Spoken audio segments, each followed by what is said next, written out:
नमस्कार, आप देखना शुरू कर चुके हैं इस समय जेएमएस मीडिया न्यूज और हम इस समय बाबा सोमेश्वर नाथ महादेव के नगरी अरेराज में हैं। आप देख रहे हैं मेरे पीछे एक बोर्ड दिख रहा होगा जहां लिखा हुआ है लक्ष्य कॉम्पिटिटिव क्लासेज, यानी कि लक्ष्य क्लासेस यहाँ चलता है। और उसके बाद आप देख रहे हैं यहाँ सर हैं और कुछ बच्चे आपको यहाँ दिखाई दे रहे होंगे। और इसके साथ साथ आप देखिएगा कि 2 वर्दी वाले भाई मेरे यहाँ खड़े हैं और क्या कर रहे हैं। और यहाँ एक नहीं 4-5 गुरुजन यहाँ बैठे हैं जो बैठ करके यहाँ बच्चे लोगों को आशीर्वाद देने के लिए आए हैं। हम सबसे पहले उनसे बात करेंगे और जानना चाहेंगे कि आखिर आज अरेराज में लक्ष्य क्लासेस जो चलता है इसमें इतना भीड़ क्यों है और सभी लोग यहाँ क्या करने आए हैं। और सबसे पहले दोनों वर्दी पहन के दोनों भाई मेरे कहाँ आ गए हैं। सबसे पहले सर है, सर से हम बात करेंगे और जानना चाहेंगे। सर, स्वागत है आपका मेरे चैनल पे। सबसे पहले आपका भी बहुत बहुत स्वागत है कि आप अपना कीमती समय निकालकर हम लोगों को कोचिंग में आए। सर, आप अरेराज में एक क्लास चलाते हैं और बच्चे को यहाँ से सक्सेस बना करके आप भेजते हैं। आपने लक्ष्य क्लासेस जो नाम रखा, सबसे पहले लक्ष्य नाम रखने का आपका मकसद क्या था? ये नाम हम लोग जो कोचिंग चलाते हैं ये जनरल कंपटीशन का कोचिंग जी। और जितने सारे बच्चे कंपटीशन की तैयारी करते हैं उनका सबसे पहले उनके जुबान पे एक ही शब्द रहता है लक्ष्य। क्योंकि उन लोगों का सबसे पहले किसी चीज़ का वो लोग निर्धारण करते हैं तो वो लोग अपने लक्ष्य को निर्धारित करते हैं। और जब हम किसी को लक्ष्य के लक्ष्य को पूर्ति करने के लिए हम लोग अगर मेहनत कर रहे हैं तो हमको लगा कि नहीं, ये नाम जो उनके लक्ष्य को पूरा करने के लिए एक लक्ष्य नाम से संस्थान चले कि ये कोचिंग।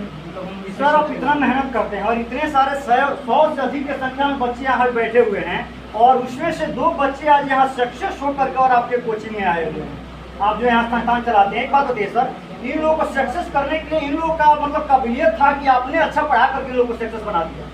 ये तो इन लोगों का भी काबिलियत है, लेकिन हम लोग यही 2 नहीं, 2023 में हम लोग 20-21 विद्यार्थी को हम लोग कई सारे वैकेंसी मिलकर, जैसे SSCGD हो गया, अग्निवीर हो गया, CGL हो गया, CHS हो गया, अनेकों अलग अलग वैकेंसी में मिलकर 20 से 21 हम लोग विद्यार्थी का वो सिलेक्शन कराए थे। रिजल्ट तो सैकड़ों होता है, लेकिन फाइनल मेरिट तक जो जाते हैं उन्हीं लोग को हम लोग सम्मानित करते हैं। बहुत सारे बच्चे कोई मेडिकल में, कोई फिजिकल में, कहीं किसी वजह से छूट जाते हैं तो उन लोगों को हम लोग अगली बार फिर से तैयारी कराने के लिए इन लोगों को बुलाते हैं, जिसको देख के उन लोगों को प्रेरणा मिले। और रही बात इन लोगों की मेहनत की, तो ये लोग भी मेहनत करते हैं और हम भी मेहनत करते हैं। और ये लोग अपने कोचिंग के प्रति इन लोगों का जो समर्पण है आप देख रहे होंगे। इतनी गर्मी में आग के जैसा समझिए कि इसमें आदमी तब जल रहा है, आग में जल रहा है, वैसी गर्मी है। और इस गर्मी में पिछले 3-4 घंटे से ये बच्चे लगातार बैठे हुए हैं और वो अपनी इतनी कष्ट और परेशानी झेल के भी किसी का एक शब्द जुबान से नहीं निकल रहा है कि भाई सर छुट्टी कर दीजिए। और पिछले 2022 में आए जी, 2022 में। और 1 से 1.5 साल का हम लोगों का मेहनत था और ये लोग भी घर पे 8 से 10 घंटा मेहनत किए हम लोग। और केवल एक शिक्षक जो होता है ना, वे बताता है, एक रास्ता बताता है पढ़ाने के लिए। हम लोग सैकड़ों बच्चों को पढ़ाते हैं, लेकिन उसमें सक्सेस वही करता है जो खुद से सेल्फ स्टडी करता है और घर पे ज़्यादा टाइम देता है, क्योंकि वो जो मेरिट बनवाने का काम होता है ना।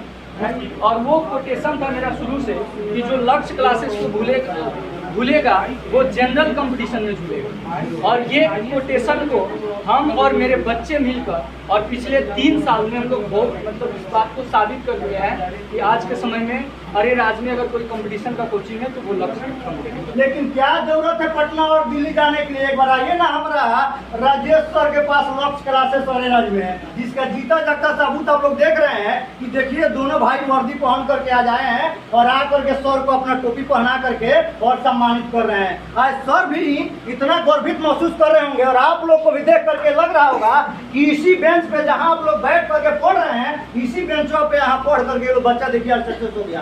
तो क्या आप लोग भी इसी तरह मन लगा के पढ़ करके सक्सेस होना चाहते हैं? और देखिए बच्चे जो हैं, सबसे पहले इन लोग से बात करेंगे, जानना चाहेंगे आपका, हम सबसे पहले परिचय जानना चाहेंगे। मेरा नाम सोहेल आलम है, जयपुर, और मेरे पिताजी फार्मर है। मैं 2022 में सर के पास आया था अप्रैल में, उसके बाद मेरा सिलेक्शन हो गया 2023 में। अच्छा, 22 में आप सर के पास पढ़ने आते हैं और 23 में आपका सिलेक्शन हो जाता है, इसका राज क्या था? सर ने बहुत मेहनत किया, इसके पीछे यही था। सर मेहनत किए कि आप मेहनत की? मैं भी सेल्फ स्टडी बहुत किया घर में। जिस समय आपको ये वर्दी पहनने को मिला होगा उस समय आप कैसा महसूस कर रहे हैं? बहुत महसूस हुआ। आप अपने मम्मी पापा के पास जिस समय आए वर्दी पहन करके, उस समय मम्मी और पापा तो भावुक हो गए होंगे देख कर। हाँ, बहुत। मम्मी कितना प्यार करती हैं आपको अब वर्दी में देख करके? मम्मी तो बहुत प्यार। पहले से ज़्यादा या कम? सक्सेस हो जाने के बाद में माता पिता तो बहुत ज़्यादा, पहले से तो ज़्यादा प्यार करते हैं। अच्छा, एक कोचिंग सेंटर में मेरी जो संस्थान है सर का, यहाँ कंपटीशन का तैयारी होता है और बच्चे जो आते हैं उन सभी बच्चे को आप क्या संदेश देना चाहिए? बस यही बोलूँगा कि अगर वो लोग किसी भी कंपटीशन की तैयारी कर रहे हैं तो रिटन के साथ साथ फिजिकल भी तैयारी करें, क्योंकि रिटन में 50% और फिजिकल में 50% दोनों मिलाकर एक फाइनल मेरिट बन सकता है। ऐसे सिर्फ रिटन की तैयारी करेंगे तो उससे कुछ होने वाला नहीं है, लेकिन सेल्फ स्टडी भी करना पड़ेगा घर पे। कहाँ थे आप? नागपुर। नागपुर में। देखिए ना, हम लोग बिहार में बैठे थे, नागपुर घूम के आ गए।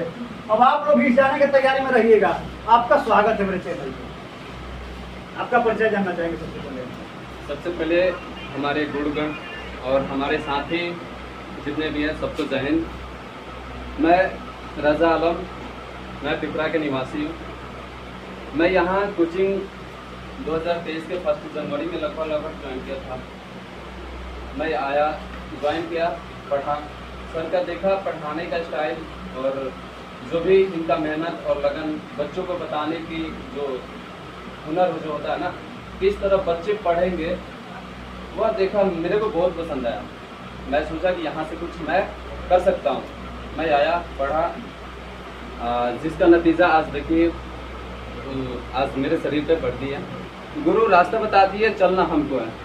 सर बताते थे, पढ़ाते थे, हम क्या करते थे, जाते थे घर पे, उसकी सेल्फ स्टडी जो होती थी ना मेरी बहुत तगड़ा थी। सेल्फ स्टडी मैं नाइट में पढ़ा करता था। सुबह में मैं, हालांकि मैं बहुत सेल्फ स्टडी किया हूँ, जिसका नतीजा बहुत जल्दी मैं सक्सेस हुआ। नाइट में खाना मैं लेट से खाता था, जिसके कारण मतलब जल्दी खाने से नींद ज़्यादा आती है, तो मैं नाइट में खाना जल्दी लेट से खाता था। और सुबह 2 बजे 2:30 बजे तक पढ़ता था। फिर सर का क्लास सुबह में 6 बजे था, उठ के फिर आना भी होता था। ये वर्दी वाला वीडियो ज़्यादातर बच्चे देखना पसंद करते हैं, उन सभी लोग को आप क्या संदेश देना चाहिए? लगा के पढ़े, सेल्फ स्टडी। जहाँ तक कि सर जो जैसे आज का क्लास जो चला, आज का जो क्लास चला, क्या आज क्लास चला, जाते ही देखना है उसे, यानी कि उसे ये करे कि आज 1 घंटा बाद 2 घंटा बाद देखे, ऐसा नहीं। वो गलती, बहुत बड़ी गलती होती है। जो सर जो पढ़ाया उसको जाके अभी पढ़े, बाकी जो है ना सेल्फ स्टडी करने के लिए जो पिछला पढ़ाई हुआ था तो पढ़े, नाइट में जाके, शाम में जाके, है ना। 40 डिग्री टेम्परेचर यानी कि गर्मी है, आप लोग को पता है, लेकिन किसी को जितना पसीना नहीं है उससे कई गुना अधिक इन दोनों को आप देख रहे हैं कि पसीना में लोग एकदम डूबे हुए हैं। इसका कारण जानते हैं क्या है? इतना मेहनत किए हैं, उस मेहनत का बदौलत है कि लोग देखिए इतना गर्मी में एक कपड़ा भीग चुका है, वर्दी भीग चुका है, उसके बाद भी चेहरे का मुस्कान ही होगा है, तो ही आप लोगों से आगे लोग हैं आज। इसलिए कई लोग मेहनत करते हैं, तो आप लोग भी अगर मेहनत कीजिएगा तो जल्द से जल्द, मुझे लगता है ना कि 1 साल के अंदर में 2-3 बार जरूर इस कोचिंग सेंटर में हम भी आएंगे। और सर जो इतना मन से पढ़ाते हैं, सर हमेशा आप लोगों के लिए एक्टिव रहते हैं कि कैसे मेरा बच्चा सक्सेस हो, क्योंकि गांव में कहीं भी हम जाते हैं तो मेरे गांव के भी कुछ बच्चे हैं, मेरे घर के भी बच्चे हैं जो यहाँ सर के पास पढ़ने आते हैं। सब लोग का कहना होता है यही कि अरे राज में राजेश सर जितना अच्छा पढ़ाते हैं उतना कोई नहीं पढ़ाने वाला है।